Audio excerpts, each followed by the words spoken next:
Seperti inilah suasana di Sungai Musi, Kabupaten Musirawas saat pagi dan sore hari. Puluhan warga Desa Tanjung, Kecamatan Muara Kelingi, Kabupaten Musirawas terpaksa memanfaatkan air Sungai Musi yang ada di kawasan tersebut untuk melakukan berbagai kegiatan.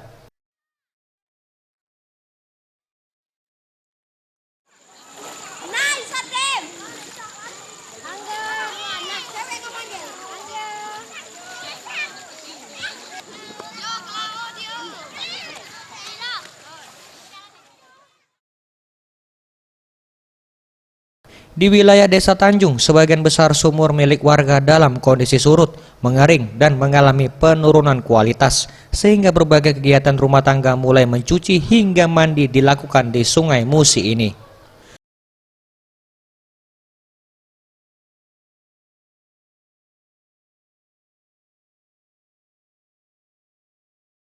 Setiap pagi dan sore hari di Sungai Musi ini oleh sebagian besar ibu rumah tangga, mereka membawa perabotan rumah tangga serta pakaian yang hendak dicuci.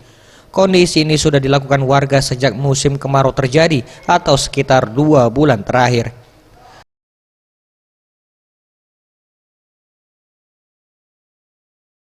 Krisma, salah seorang warga, mengatakan aktivitas seperti ini selalu dilakukan pada musim kemarau karena sumur miliknya sudah mengering. Selain itu, air sungai juga digunakan warga untuk kebutuhan memasak.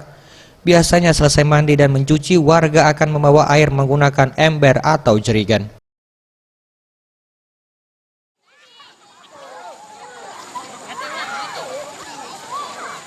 Lagi ngapain ini, Mbak? Lagi nyuci.